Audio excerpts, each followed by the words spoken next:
O Ministério da Cultura e o Grupo CCR, por meio do Instituto CCR, via Lei Federal de Incentivo à Cultura, apresentam o podcast A Parte pelo Todo, uma realização do Instituto Tomi Otaki. Como que chama esse rio aqui? Rio Paracauari. Significa rio profundo. Em que língua? Olha, agora... Depois a gente descobriu, Paracauari é o rio profundo em Tupi. E bota fundo nisso, porque em certas partes esse rio chega até os 50 metros. O rio Paracauari banha a cidade de Soure, no Marajó. Foi por ele que a gente chegou vindo de Belém e era na beira dele que a gente estava esperando nessa hora. Nosso destino aquele dia era a cidade de Cachoeira do Arari. Mas para pegar a estrada que leva até lá, tem que atravessar o rio de balsa primeiro, e ainda faltavam uns minutos para ela sair. Quem levou a gente foi o Jordan Cruz e o Tiaguinho Marajó. Foi ele que você ouviu dizendo o significado do nome do rio. O Tiaguinho é motorista, mototáxi, guia turístico, influenciador digital e o que mais você precisar, ele faz. Eu perguntei para ele por que no caminho da lancha até Soure a água às vezes fica turva e às vezes ela fica azul. Na minha esquerda, nós temos a entrada do mar, que é o Atlântico, banhado com a Baía de Marajó, que é o Rio Pará, que está na nossa frente. Aonde vocês vieram, tudo é rio.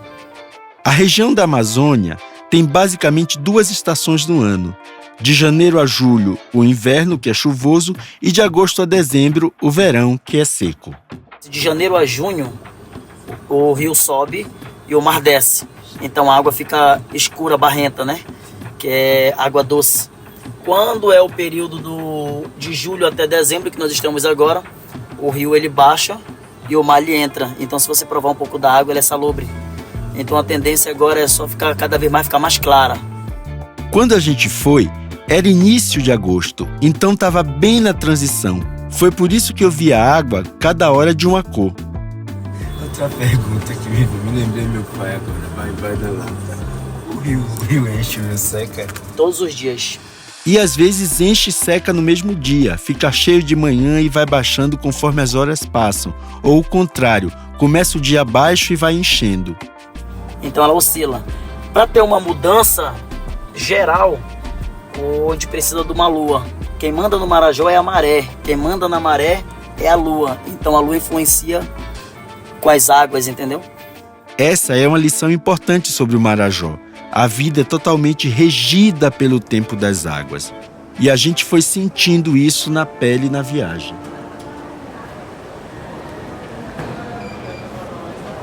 A balsa então saiu e a gente atravessou o rio Paracauari para o lado de Salvaterra, para seguir rumo à Cachoeira do Arari. A gente estava indo para lá visitar o Museu do Marajó. Foi pé na estrada. Aqui são as casas estilo de fazendas grandes, ó. Casas de madeiras. Isso aqui tudo é o campo do Marajó, só que hoje nós estamos no verão. Nós temos inverno e verão, de janeiro a junho, inverno. Muita chuva. Isso aqui fica tudo bem verde. Isso aqui é uma plantação de arroz, que é o arrozal. Depois, teve mais uma parada. A gente vai atravessar de balsa para ir para Cachoeira. Cachoeira do Arari. Aí já passou um pequeno ferryboat que leva as motos, agora vem uma balsa que leva os carros, os caminhões, de uma margem a outra. A gente tá aqui na beira do rio vendo os peixinhos. Muita vida, muita vida, muita vida. Olha aí o tempo das águas outra vez. Tanto é que de Soure até Cachoeira são menos de 80 quilômetros, só que a gente levou mais de 2 horas para chegar. No episódio anterior, a gente entendeu que o Marajó é uma espécie de microcosmo do Brasil por conta da forma como diferentes povos e culturas se encontraram na ilha. No episódio de hoje, a gente vai conhecer a história do despertar da consciência sobre a profunda conexão entre território e cultura numa comunidade marajoara e da mobilização coletiva que ela gerou. Este é A Parte pelo Todo, um podcast que viaja entre arte, cultura, memória e território, uma iniciativa do Instituto Tomi Otaki.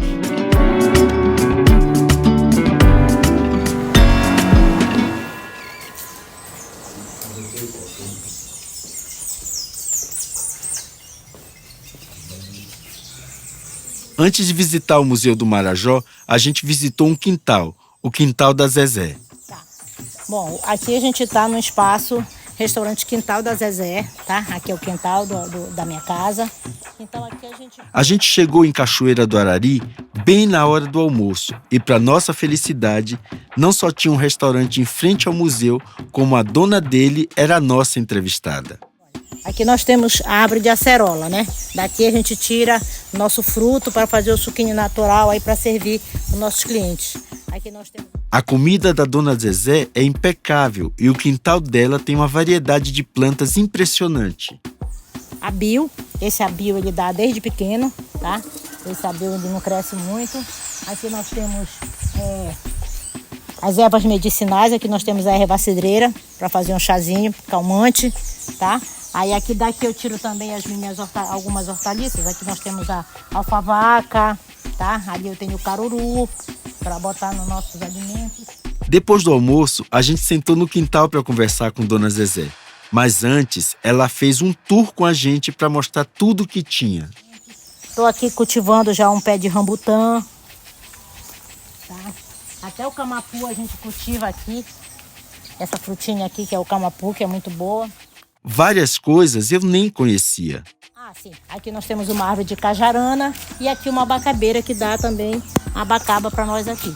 Então isso aqui tudo a gente cultiva aqui dentro do espaço Quintal da Zezé. Não é uma coincidência que o restaurante da Dona Zezé fica em frente ao Museu do Marajó. Ele existe por causa do museu.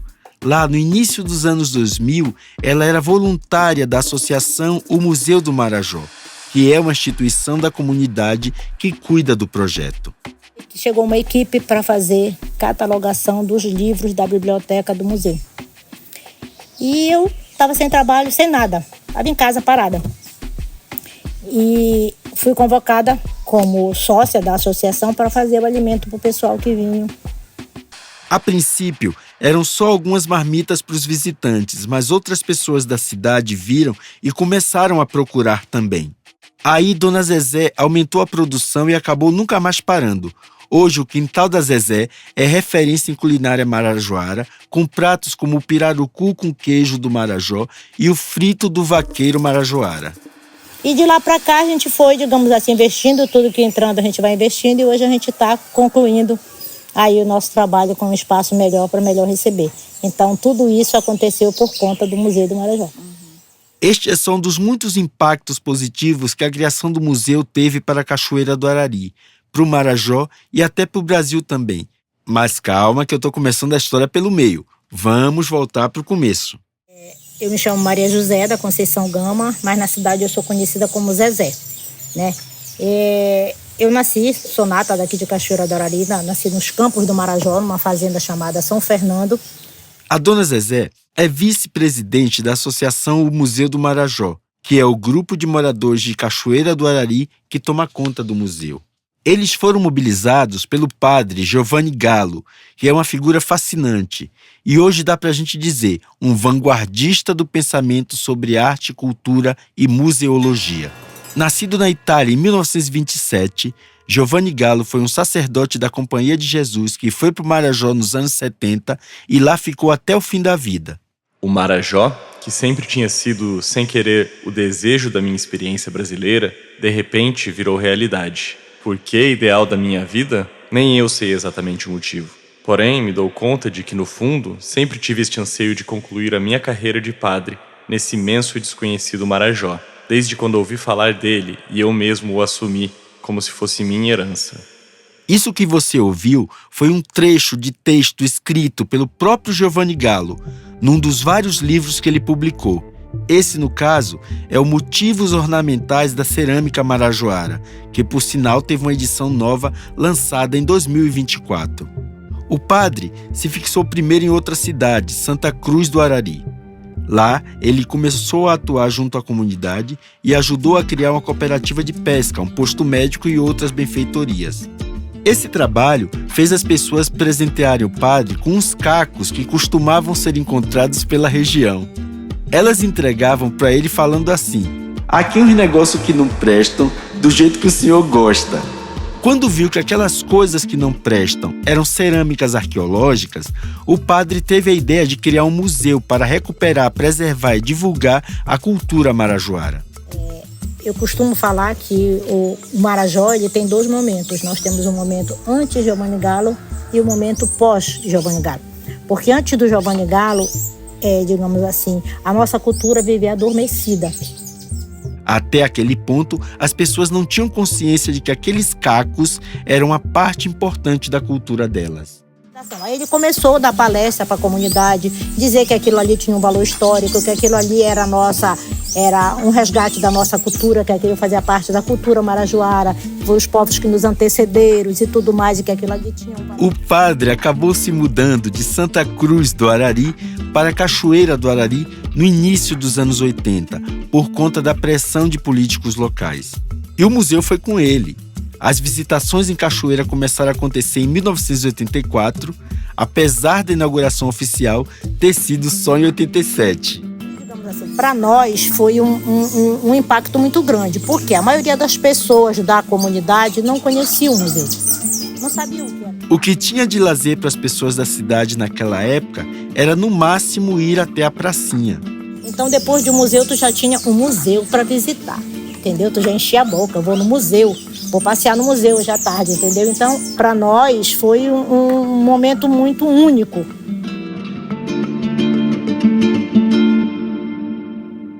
Mas o Museu do Marajó era muito mais do que uma opção de lazer para aquelas pessoas. Porque, para começo de conversa, todo mundo ajudou a colocar o projeto de pé, no espaço de uma fábrica abandonada. Ele fez. Então, quando ele muda para cá, que ele compra esse espaço, aí começa o envolvimento da comunidade, inclusive o meu, com o trabalho do museu. Que a gente passou a ajudar ele a lavar, quem escovava a parede para tirar lima, escovava, quem pintava, pintava, quem tratava do alimento para alimentar as pessoas que estavam trabalhando, tratava. Então, todo mundo se sentia um pouco responsável por aquilo. Além disso, as pessoas começaram a entender o valor da cultura marajoara quando perceberam que o que estava sendo retratado ali era o modo de vida delas. Ele dizia que ele queria que o museu não fosse visto como um espaço de coleção de peças. Até porque qualquer pessoa com dinheiro pode montar uma coleção de peças. O que ele queria mostrar dentro do Museu do Marajó era o homem marajoara. Aí ele dizia que, tirando as peças arqueológicas que tinham um valor, né, muito grande, o que tinha dentro do museu eram só coisinhas banais, mas que atrás dessas coisinhas estava o homem marajoara.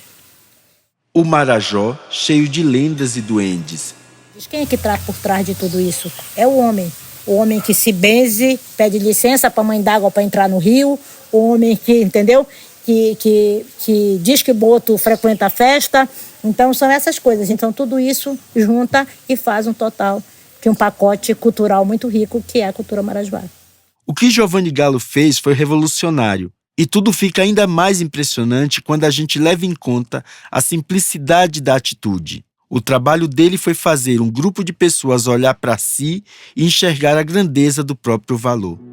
Porque para nós éramos um povo sem cultura. Que não existe povo sem cultura, mas para nós éramos um povo sem cultura.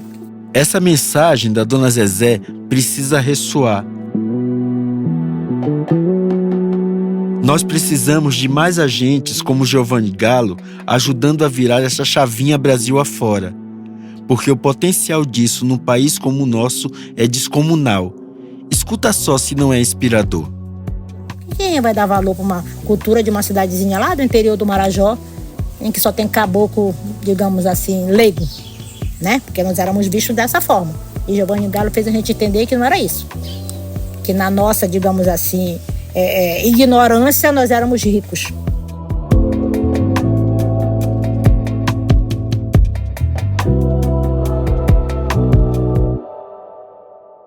Além da riqueza de retratar a cultura do povo marajoara, o Museu do Marajó tem mais alguns outros trunfos. Um deles é a experiência museológica que ele propõe, que é muito singular. Então, o conceito é a ideia que o Padre Galo sempre tem de museu, né? Que é um museu com os olhos na ponta dos dedos, né? Que ele tem isso assim como um motivador, para todo o seu pensamento museológico, né? Esse é o Armando Sobral, diretor do Sistema Integrado de Museus do Estado do Pará, que já apareceu por aqui no episódio anterior. O Museu do Marajó, então, foi totalmente pensado para ser uma experiência tátil e interativa. Há mais de 40 anos, muito antes dos eletrônicos se difundirem pelas casas das pessoas e até mesmo de serem conhecidos, o padre Giovanni Galo criou os computadores caipiras. Junto com seu Otacílio Gemac, que era o braço direito dele e hoje é o presidente da associação O Museu do Marajó, ele desenvolveu todo um mobiliário para apresentar a cultura marajoara de uma maneira interativa. Os computadores, então, são esses mobiliários, verdadeiras engenhocas feitas em madeira para expor os objetos do museu. Claro, você não pode mexer numa peça arqueológica, né? Mas você pode acessar um equipamento e descortinar todas aquelas informações, descobrindo aquela tipologia de acervo através de um jogo, de uma ludicidade com instrumentos no qual você mergulha nesse universo, né? A dona Zezé levou a gente lá para ver como era. Aqui nós temos a peça mais antiga do museu, tá? E aqui nós temos a peça mais nova. Como ele é interativo, você tem que abrir a caixinha para conhecer primeiro a mais antiga, depois a mais nova. Tá? A peça mais antiga é da era Mesozoica, do período Jurássico. Confira a idade na escala da história da Terra. Mesozoica, 136 milhões de anos. Agora, acho que abre para ver, né? Acho que ainda abre. Gente, 190 milhões de anos fósseis. Era o fóssil de um peixe, parecido com o que seria hoje uma traíra. E a forma de expor é muito convidativa para tocar mesmo. Isso. Para ir procurar. E aqui nós temos a peça mais nova. Qual é a peça mais nova do nosso museu? A peça mais nova do nosso museu é você mesmo. Aqui cada visitante descobre um museu diferente, uma resposta às suas curiosidades, aos seus interesses pessoais. Saindo, deixa um pedacinho de si, sua saudade e sua colaboração. Ai, que lindo! Eu já estava pensando muito no acervo da Laje e como ele conversa com o Museu do Marajó, nessa proposta de olhar para as coisas que supostamente são banais, desinteressantes, periféricas e reconhecer o valor daquilo. Mas os computadores caipiras me deixaram com a cabeça fervilhando. O Padre Galo pensava o museu como um universo a ser descoberto, de um jeito muito espontâneo e intuitivo. E as informações elas estavam lá, mas ele conseguia construir um campo de mediação de provocação daquilo, e não que fazia com que aquele interlocutor, aquele visitante, não ficasse ali de uma maneira passiva, observando aquilo, sabe, de uma maneira distanciada e sacralizada, né? Isso que é bonito na museologia dele. Seguindo essa lógica da interatividade, o museu vai apresentando os diferentes aspectos da cultura marajoara para o visitante. A arqueologia, a pagelança, os hábitos do ribeirinho, as roupas dos vaqueiros.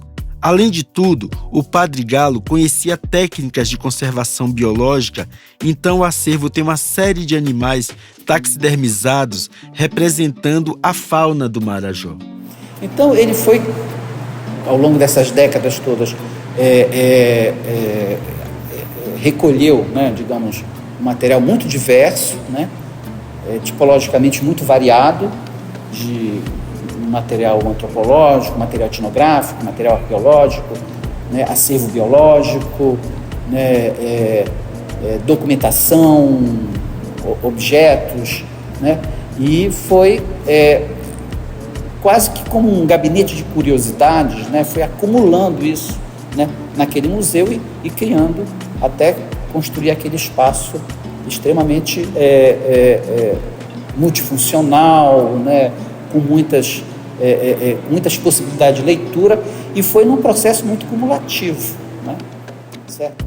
E tem mais um pulo do gato nessa história. Se tudo que estava sendo proposto ali funcionasse, o Museu do Marajó invariavelmente seria um vetor de desenvolvimento para a região onde ele fica. A cultura é esse elemento que vai levar essa comunidade a se comunicar com o mundo. Hoje, o reconhecimento do valor cultural no modo de vida marajoara não é um movimento só dos moradores do arquipélago para si mesmos. Na medida em que a comunidade se reconhece, ela chama o olhar de quem está de fora também. Hoje a gente tem, digamos assim,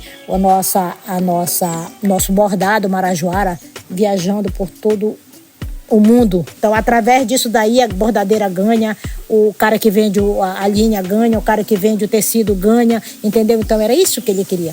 Era isso que ele queria, que o museu servisse de desenvolvimento cultural e financeiro para a comunidade. Por conta disso, o Padre Galo sempre se opôs às propostas de retirada do Museu de Cachoeira do Arari, para ser levado para Soure ou para Belém e supostamente poder ser mais visitado. E é por isso também que ele se preocupava muito com o que seria do museu depois que ele morresse. Ele sabia que ser quem era, um homem branco e europeu, era um facilitador da existência do museu, mesmo depois que ele se desvinculou da igreja, quando precisou escolher entre o sacerdócio e o trabalho com a comunidade. Mas ele também sabia que se as pessoas se unissem e não desistissem, o trabalho ia continuar, mesmo sem Giovanni Galo. Ele conseguiu convencer a gente daquilo ali, tanto que depois da morte dele a gente entrou de cabeça nisso daí para segurar a peteca, para não deixar a peteca cair, para não deixar as coisas se acabarem, até porque...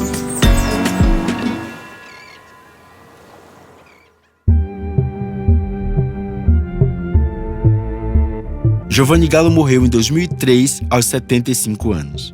É aí que a gente começa a entender que não tinha mais Giovanni Galo e que a responsabilidade agora era nossa. O pessoal precisou vestir a camisa e arregaçar as mangas. Então a gente passou, digamos assim, momentos muito difíceis dentro do museu.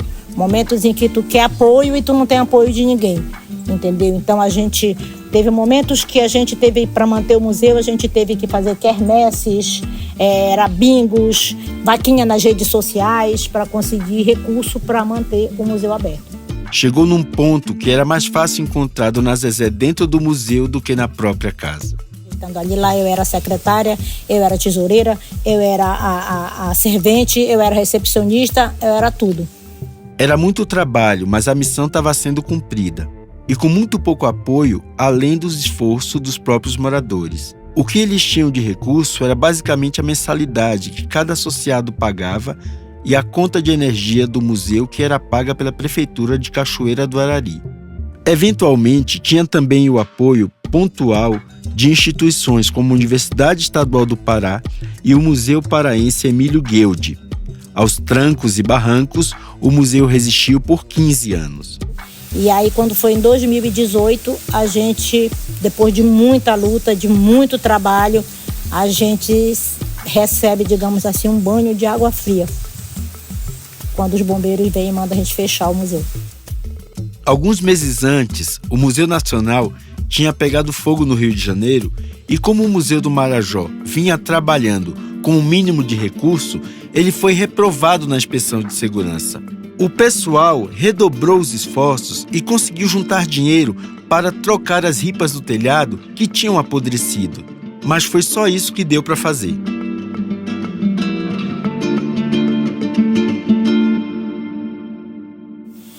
Aí chega um ofício da Promotoria de Justiça, pedindo que a gente entregasse um laudo técnico para saber se o museu estava apto a funcionar com o sistema de pânico e incêndio em dia. E a gente não tinha laudo técnico.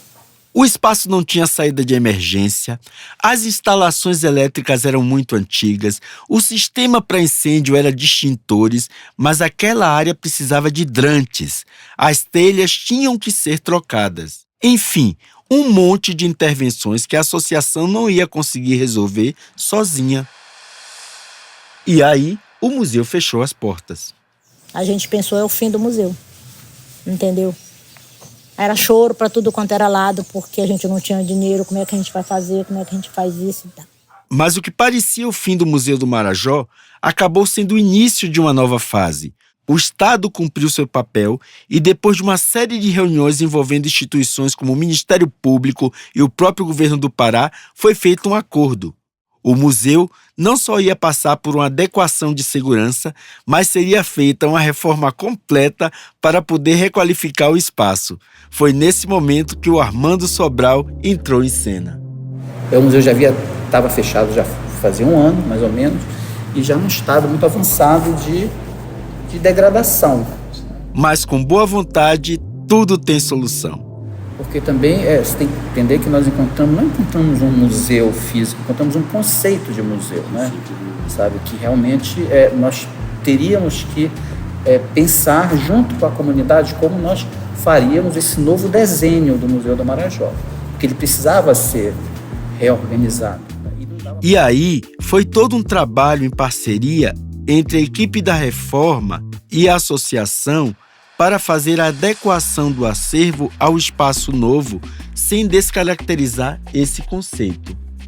Então, quando a gente foi fazer a reforma, a gente lutou muito para que ele não tirasse essa interatividade. Pelo fato de dos outros museus não poder tocar, aí a gente achava que eles querendo botar nas normas de museu iam querer tirar. Foram várias conversas entre os museólogos, o Armando, a dona Zezé, o seu Otaci. O importante é que esse museu ele não perca essa identidade com a comunidade, né? Então vamos colocar como centro organizador disso aqui os computadores caipira e a gente irradia para as temáticas que são mais importantes, né? Dentro dos núcleos que o próprio Padre Galo já desenvolvia, que é a cultura marajoara, né? O vaqueiro, né? O pescador, né? Toda esse universo antropológico, cultural, etnográfico lá do Marajó, arqueológico, né? E daí fomos trabalhando. O novo Museu do Marajó foi inaugurado em fevereiro de 2022, agora com um termo de comodato entre a Associação dos Moradores e o Governo do Pará. Além do espaço de exposição, tem vários outros espaços. A área da oficina, que é a sede da associação, um espaço cultural que é cedido para apresentações folclóricas e também tem uma escola de música. E, eventualmente, o museu participa de outras exposições, cedendo parte do acervo ou produzindo peças, como foi no caso da própria Ensaios para o Museu das Origens, exposição organizada em São Paulo pelo Instituto Tomiotaki e o Itaú Cultural. A experiência do Museu do Marajó, com tudo o que já aconteceu nesses mais de 40 anos de existência, é um exemplo muito pungente do que a força de um trabalho colaborativo de base comunitária é capaz de fazer. Eu acho que isso é a grande lição que o Padre Galo deixa. Claro, o museu, com toda aquela preocupação de salvaguardar, de difundir, né, de produzir conhecimento, né, de propor uma dinâmica e um desenvolvimento social da cidade, mas o fato dele ter uma associação das pessoas dialogarem, defender, digamos, a sua comunidade e os valores que são importantes para aquela comunidade, acho que foi a maior lição que ele deixou. Eu acho que é a grande força.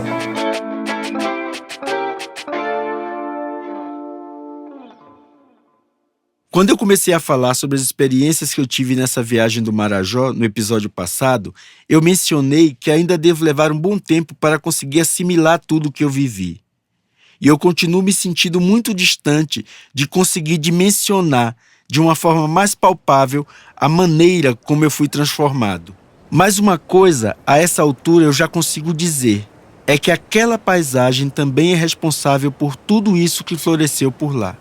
Não só são as águas que regem o tempo do Marajó. É a terra, são as plantas, são os bichos e são os caruanas também.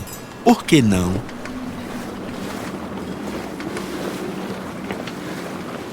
Para pensar a cultura de uma forma abrangente, é necessário associar elementos do passado, do presente e do futuro de forma equilibrada.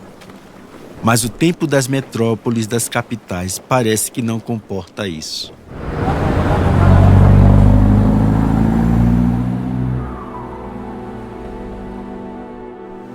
Quando eu vou para São Paulo, é claro, né, é uma cidade que eu preciso estar muito preocupado, né, aonde eu vou, para onde vai, porque é uma cidade, enfim, né, que a gente perdeu muito essa dimensão essa dimensão com o lugar, ela é uma dimensão muito mais calculada, digamos assim, né? No Marajó, essa relação com o lugar se dá de uma maneira muito mais intuitiva. São as relações humanas, né? É o tempo, né? É o tempo, né? É a construção de certos interesses pela memória, pela tradição, né? Isso é muito forte lá, né? Certo?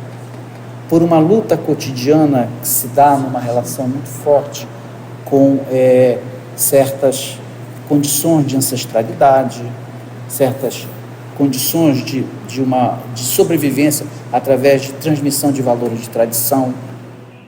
Se a experiência do Museu do Marajó é repetível, e a gente acredita que é, como reatar esses valores que são profundamente humanos em territórios onde o modo de vida nos empurra para o outro extremo?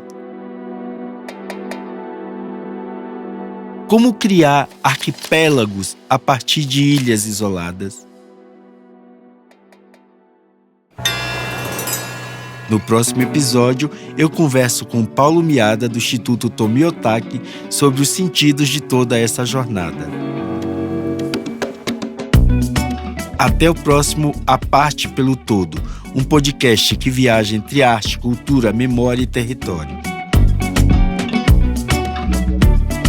Eu sou José Eduardo Ferreira Santos e, além de narrar, colaboro com a pesquisa desse podcast. A produção é da Trovão Mídia, a idealização é de Gabriela Mulan e Paulo Miada, e a coordenação institucional é de Amanda Samu e Ana Roman, do Instituto Tomi Otaki.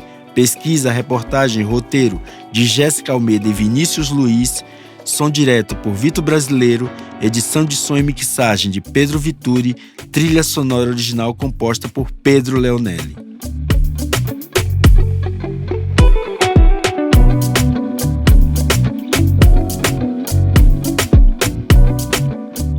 Olá, eu sou a Gabriela Mulan, diretora executiva do Instituto Tomi Otaki, e estou aqui para te contar que este podcast que você acabou de ouvir é fruto do trabalho das mais diversas equipes do Instituto.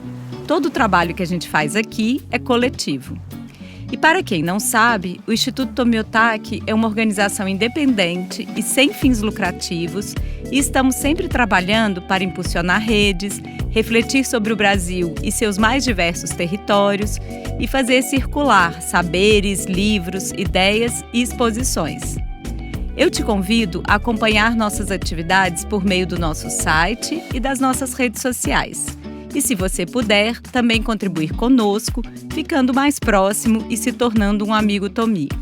Um abraço e até o próximo episódio.